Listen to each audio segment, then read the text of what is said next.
acontecendo lá, as pessoas não querem saber. As pessoas simplesmente fecham os olhos para ver o que está acontecendo e querem simplesmente achar que, como vocês vêm tocando e batendo nessa mesma tecla, se nós somos enxertados e se não, tudo começou e vai terminar, e a gente tem que entender isso, porque se a gente não entender, de nada adianta, sabe? Ficar gritando na igreja, glória a Deus, aleluia, é forte, fala a Deus, revela, e que isso não vai adiantar em nada. O conhecimento vai ficar pequenininho, vai continuar pequenininho, e a gente não vai chegar em lugar nenhum. É isso aí, porque o que a Bíblia diz? O meu povo é destruído porque lhe faltou o quê? Conhecimento. Aí Deus fala na sua palavra, mas eu não estou preocupado com o sacrifício. Ele quer que eu o conheça. Sacrificar é bom, mas conhecê-lo é melhor ainda. E não existe outra maneira de conhecê-lo se não for lendo. Né? Sim, então, eu chorar, me descabelar. Vai resolver sua vida. Fazer um jejum, porque alguém falou que eu preciso fazer. Você nem entendeu o que é um jejum, você nem entendeu a ceia do Senhor, você nem entendeu o que é uma aliança com Deus. Com Deus, que é muito importante, é sério, né?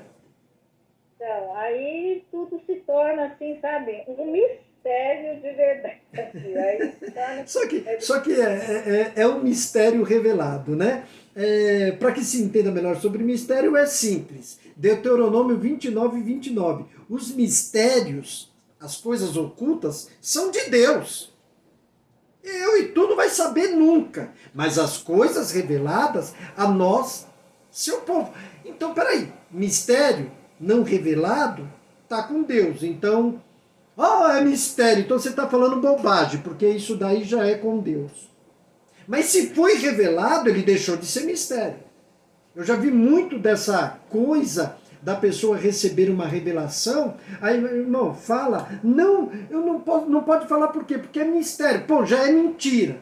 Já prova que a profecia, às vezes a profecia até é real, mas o jeito da pessoa se expressar, uma das duas, ou ela não entende, ou ela não viu nada, ou ela não entendeu o que viu, mas dizer que é mistério, como pode ser mistério se foi revelado?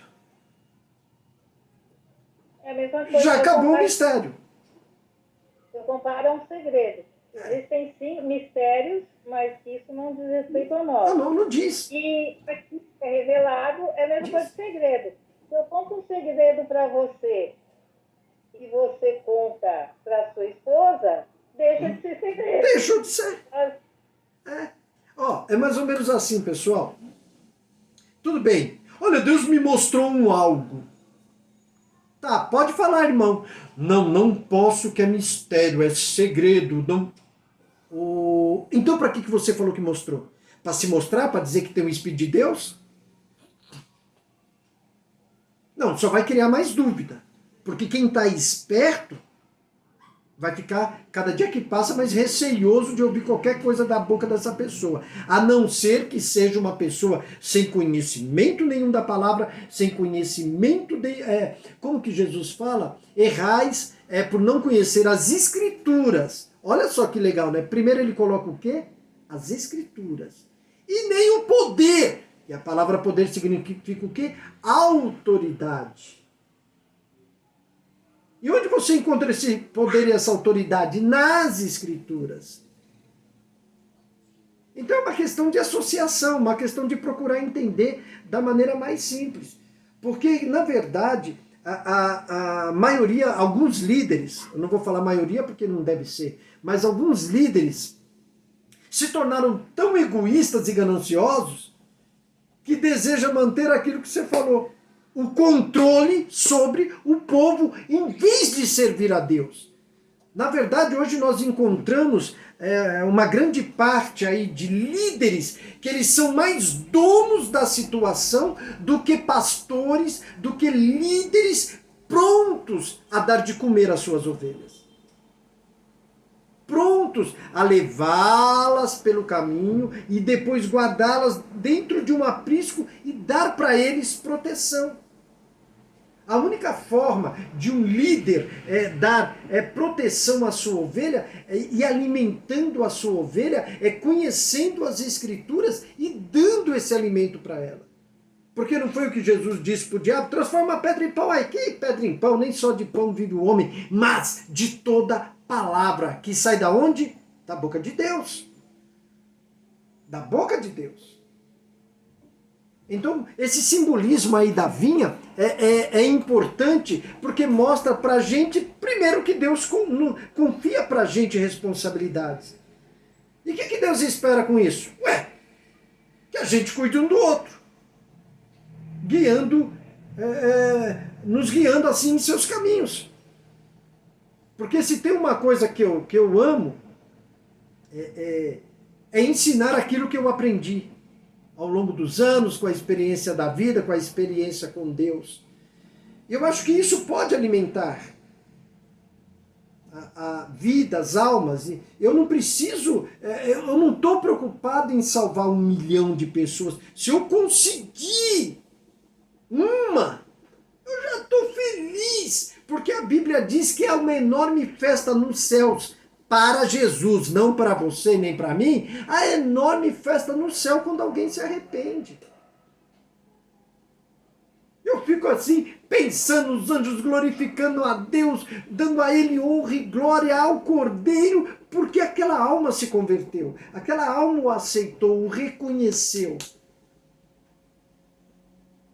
Então, a gente precisa entender esse significado da vinha, que não é muito difícil. A gente pode ver aí que Deus espera que a gente seja responsáveis, atenciosos com nossas ações e nossos relacionamentos. Por quê? Porque somos servos do Senhor. A gente é chamado para viver de acordo com a vontade de Deus.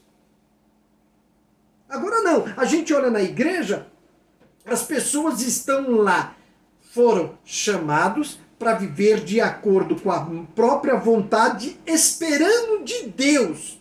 E não está nem aí para o próximo. Mas não foi isso para que Deus me chamou. Não foi isso. Ele me chamou como servo, não como Senhor. A gente é chamado para viver de acordo com a vontade dele. Não, porque se a nossa vontade fosse tão boa assim, ele não teria nos tirado de lá. Ele não teria nos aceitado. Vem. E ele fez isso cuidando da gente, e muita gente orou pela gente, clamava pela gente. Agora é a nossa vez também de fazer o mesmo, orar pelas pessoas, abençoar os inimigos, orar para que Deus, lá em Israel, de alguma forma proteja os inocentes dos dois lados. Né? Há um culpado ali, mas que Deus tenha misericórdia dos inocentes. Né? Que Deus tenha misericórdia. Tá? Eu até queria que ele acabasse com essa guerra, apesar de, olhando as Escrituras, a gente sabe que isso é necessário, que isso aconteceria. Que é nada além do cumprimento da palavra de Deus se cumprindo ponto a ponto. Não porque Deus provocou a guerra, mas como Deus é conhecedor de todas as coisas, ele pega o ser humano, pega a história humana. Deus quer, vamos lá, Deus quer que nós cheguemos nesse ponto.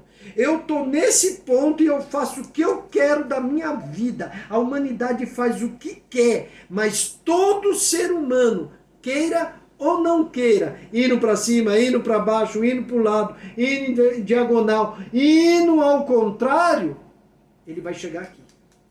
Nesse ponto que Deus quer. O mundo pode fazer o que quiser, mas vai chegar onde Deus quer que chegue. Porque ele terá que prestar contas a Deus. Contas. Então, essa vontade de Deus que nós cuidemos aí um dos outros é sendo fiéis em nossos deveres. E a gente se esforçar para produzir bons frutos, frutos saudáveis. Poxa, gente, é tão gostoso. Eu fui convidado para estar num churrasco, fiquei pouco tempo. Acho que a gente estava lá em três pessoas que servem ao Senhor. mas o respeito das outras pessoas por nós. Veio um rapaz, pegou na minha mão, nossa, foi muito bom te conhecer. Sabe, a gente não precisa ser aquela pessoa chata, discriminando os outros. Nós somos trabalhadores de uma vinha, e esta vinha tem que ser bem cuidada. Nós estamos aí aprendendo um com os outros.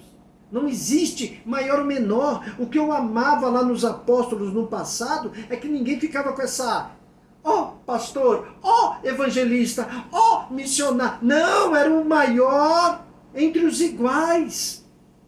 Pedro olhava para Paulo e chamava ele de Paulo. Paulo olhava para Pedro e chamava ele de Pedro. Mas o que eles tinham? Respeito. Eles não tinham ganância pelo poder. Aquilo já havia ficado para trás. Eles não tinham ganância por domínio. Aquilo ficou para trás. Agora eles eram dominados por alguém chamado Yeshua. Eles eram dominados pela responsabilidade, o compromisso da aliança que eles tinham com Deus. Portanto, o que essa vinha simboliza? Responsabilidade. E o que mais? Compromisso com Deus e com nossos irmãos e irmãs. Tá? Se vocês quiserem comparar mais aí textos bíblicos que falam sobre a vinha do povo de Israel, nós já lemos aí Isaías 5, né? Mas é Isaías 5, 1 a 7. Salmos 80, do 8 ao 16. Jeremias, 8, versículo 8 ao versículo 16, né? Jeremias 2, 21 e Ezequiel 15, 1 a 8. Tá certo? Então, essa parábola aí dos lavradores maus alerta a gente para a necessidade de manter Jesus como o nosso pilar, como o pilar principal. Sabe aquele pilar que é colocado numa casa, numa estrutura, numa construção, que se somente ele sair, arruína tudo? Então é ele. Ele tem que ser o principal da nossa vida para sustentar toda a nossa estrutura. E só ele pode fazer isso. Mas assim como esses lavradores rejeitaram aí a autoridade do proprietário, do dono da vinha, muitas vezes também nós que nos dizemos, né, os salvos, os santos do Senhor, quantas vezes a gente resiste à mensagem de amor dele? Quantas vezes resistimos à salvação através de Yeshua? E a gente se afasta. E quantas vezes a gente já se afastou de sua presença? Por esse ou por aquele motivo. Então a gente precisa estar atento ao quê? Aos sinais da graça dele em nossas vidas e permanecer fiéis à sua mensagem. Para que a gente possa viver de acordo com a vontade dele e propósito dele.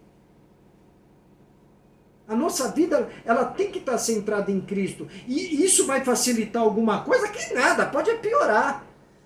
Não é? Porque quanto mais nós nos aproximamos de Deus, mais somos afrontados pelo inimigo. E esse inimigo vai usar as pessoas que estiverem ao nosso redor. Acabou. Aí não interessa se é pai, se é mãe, se é filho, se é marido, se é esposa, se são os netos, se são os cachorros, os gatos, os papagaios. Não interessa se são os pastores, missionários, obreiros, diáconos, presbíteros. Não interessa. Não interessa. Quanto mais você se aproxima de Deus, a tendência é que você mais se afaste do mundo. Só que você vai entrar numa luz tão maravilhosa que vai causar incômodo em muitas pessoas. Mas também, em contrapartida, vai atrair muita gente. Pessoas que talvez a gente menos espera. Quando estiver próximo de você, vai sentir paz. Só de chegar perto. Essa é a presença de Deus em nossa vida. Essa é a presença do Espírito de Deus, esse vento, esse fôlego, esse poder, essa autoridade que emanou lá do alto de Deus, veio uma porçãozinha para a gente, que nos faz entender que Jesus é a videira verdadeira. que a gente é o ramo e que a gente precisa permanecer nele para o quê? Produzir frutos. Por quê? Porque Jesus tem raiz. Ele tem raiz. Ele é a verdadeira videira. Mas a gente é um ramo, e o ramo fora dessa videira. Então, quando a gente se afasta dele, a gente perde a nossa força. A gente perde a nossa vitalidade, nossas vidas começam a se tornar vazias e sem sentido. Sabe a pior coisa que tem? É você ir na igreja, ver esses crentes aí, como a gente estava falando. Infelizmente, né? Sobe monte, desce de monte, faz isso, faz aquilo. Eu não estou falando que não é para fazer. O que a gente está falando é, toma cuidado para não ter uma vida sem sentido. Você está sendo um mero religioso, está agindo por mera religião, por meríssima religião. Porque Samuel disse para Saul assim, tem tanto prazer Deus em sacrifícios, Deus quer que ele obedeça. Melhor é obedecer do que sacrificar. Então alguma coisa está errada. Eu subo no monte, desço do monte, oro de manhã, de tarde, de noite, estou na igreja, estou nos cultos, estou nas campanhas, estou aqui, estou ali. Peraí, minha vida está sem sentido? Porque o sentido da nossa vida, a nossa direção é Cristo. É Cristo, tem que ser Yeshua, tem que ser Jesus, o Messias. Não é ele a nossa porta de entrada? Não é ele que nos dá acesso a Deus? Não foi isso que Moisés pediu? Ó Deus, me mostra o teu caminho. Peraí, vamos lá. Moisés conhecia Deus, falava com Deus, não era que Deus falava, que falava boca a boca com ele? Viu um anjo poderosíssimo, falava cara a cara com um cidadão. Não sei quantas vezes o cidadão viu a glória dele. Mas ele precisava conhecer agora uma outra coisa que já era uma promessa. O Messias prometido. Aquela pessoa que daria acesso a Deus. Olha que coisa maravilhosa. Aí o que o Messias responde para ele? Tá, vou falar com você, vou descer, mas você vai me ver pelas costas. E vendo pelas costas, o cidadão desceu todo brilhando. Ninguém podia olhar para a face dele. Então saía de Moisés raios de luz. Tem um pintor aí que pintou chifre em Moisés por não entender a palavra descrita, porque a cena que foi vista não eram de chifres, mas eram raios de luz. E me parece que foi a palavra que traduziram errado, alguma coisa assim. Então o pintor entendeu que nasceu chifre. Mas não era, eram raios de luz. Então esse é o Deus que nós servimos. E isso pode acontecer hoje? Pode, com qualquer um que Deus quiser. Que Deus quiser. Tá certo? Então, quando a gente permanece nele, a gente encontra o quê? Verdadeira alegria e paz. Então a gente pode o quê? A gente pode produzir frutos muito abundantes, para que glorifiquem a quem? A mim, não a ele. A nossa caminhada é para glorificar a Deus. Hoje eu conversando com uma pessoa, e estava falando sobre a palavra louvar. Ela falou louvar, eu fiz, mas você sabe o que é louvar? Ah, não, cantar é uma coisa, louvar é outra. Louvar são palavras de elogio. Gente, é só pegar os salmos, quando você vê os salmos, eu te louvarei, Senhor. Olha só, são palavras de elogio. Aí o cidadão continua louvando, elogiando a Deus pela sua criação. Sabe? É isso. Aí estão aí falando que é cantar, são os tais levitas, né, que, sei lá, o levita, o trabalho do levita lá, não era só pegar a igreja final de semana, pegar um microfone e cantar, não. O cidadão limpava banheiro, arrumava, limpava o templo, tinha muito trabalho que fazer. Os levitas de hoje só querem chegar no final de semana, pegar o microfone e cantar. E não são todos não, tá?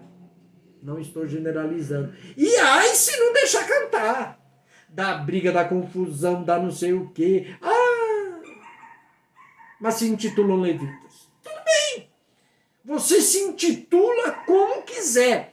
Mas o problema não é como você se intitula, é como Deus nos intitula. O que eu sou para Deus? O que eu sou para o Senhor? O que eu represento para Ele? Sou realmente um servo? Eu o sirvo porque Ele é Deus, porque Ele é santo, porque Ele me salvou, porque Ele me justificou, porque Ele me santificou? Ou eu o sirvo porque Ele me curou? Ah, Deus me curou. Ah, porque Deus é obrigado a pagar a prestação do meu carro. Que isso eu já ouvi de crente, um absurdo. Um absurdo. Né? Infelizmente, uma vez eu conversando com uma pessoa, essa pessoa não quis mais amizade comigo, porque a gente conversando de boa, nem sei que igreja que essa pessoa era, a gente conversando de boa, olha Luiz, porque os sonhos de Deus e os sonhos de Deus? Eu falei, mas querida, Deus não sonha. O que Deus quer, Ele faz. Os planos dele são infalíveis. Sonhos podem se tornar em pesadelos. Deus não é um ser humano como eu, que sonho e muitas vezes não vou alcançar, não. Meus sonhos ficarão para trás. Deus não. Música, pastor. Tem uma música falando isso. Como assim, irmão? Os sonhos de Deus são maiores que os meus. Na Bíblia não tem isso, mas tudo bem, porque Deus não sonha. Mas os planos dele são maiores que os nossos. Os pensamentos dele são. Os caminhos dele são. Tá? Eu acredito que talvez na música devem ter colocado isso daí, porque talvez por causa de música, né? Por ser música, às vezes tem que mudar a palavra para dar algum tipo de sentido. Música, eu presto. Isso, música eu presto muita atenção na letra, não me. Ah, vamos cantar um hino. Quando começa a música, eu falo, eu não canto, isso não é hino de louvor a Deus. É musiquinha para ser humano, como fala? Para levantar o ego do ser humano, eu não canto. Agora, tem música que não é para glorificar a Deus, mas é como se fosse assim oração, né? Tem muita música que ela parece mais oração. É que nem os salmos, né? Eles cantavam os salmos, né? Eram músicas que cantavam, né? Mas também glorificavam muito a Deus. Né? Muito a Deus. Então, tudo que a gente faz, a gente tem que glorificar a Deus. Você já pensou? Eu nunca encontrei lá na... Vamos lá, falar de sonhos de Deus, vai? Tudo bem. Ah, estou sonhando em criar a terra. A Bíblia não começou com sonho, não. Ali já era um cidadão soberano que não está nem aí para quem crê, para quem não crê. Ele simplesmente disse assim, crio, pronto, haja luz, acabou o assunto. Faça-se separação de águas e águas. Acabou o assunto. Sai terra aí do meio da água. Ponto final. Haja animal. Mar, produz animal aí. Os peixes. Mar produziu. Terra, dê as plantas aí. A terra ouviu. Beleza, Criador. Pronto. É isso que eu vejo lá. Eu não vi Deus sonhando, não. Eu vi Deus fazendo, agindo, operando. A Bíblia diz assim, eu sou aquele que diz, eis-me aqui. Ele é o Deus de hoje, ele é o Deus de agora, ele é o Deus do já. Isso eu estava falando com uma pessoa, não se preocupe com Deus de ontem, não. Você foi crente ontem, esquece, você tem que continuar sendo hoje. Não se preocupa com amanhã, não. É hoje que você tem que ser. É hoje. Porque a Bíblia é bem clara. O amanhã não me pertence, o sonho vai me pertencer? Eu sonho um dia eu comprar um avião. Estou me vendo dentro de um avião de luxo, viajando para cá e para lá, sem depender de enfrentar fila para comprar passagem. Esse sonho pode se realizar? Pode. Mas e a certeza de que ele se realizará? Se eu não devo estar preocupado com o amanhã. sendo que o amanhã não me pertence? Ah, então eu não posso sonhar? Pode. Enquanto você está vivo, há esperança. Mas a única certeza que nós temos na vida é o quê? Morte. Morte. É essa certeza que nós temos. Que nós vamos o quê? Morrer. É essa certeza. Que dia? Se eu quiser adiantar esse dia, eu vou aqui e me jogo de cabeça para baixo lá. Aí eu vou cair 6 andares assim. Com certeza é a morte. Eu tenho certeza que eu vou jogar e morrer. Não, está escrito que os anjos... E lá, anjo vai me segurar no braço sendo que eu estou tentando Deus, é? Teve gente aí que foi entrar nessa por causa de Daniel nas covas do leão, meus irmãos. Há muitos anos atrás, aí a gente ouviu nos noticiários que o tal crente foi lá porque Deus guardou, tampou a boca dos leões, ele entrou na jaula lá, meteu o cabeção, o que o leão fez? Não tentarás o Senhor teu Deus. Então nós fazemos parte de uma grande vinha. Nós servimos um Deus maravilhoso. Só que é um Deus que tem razão.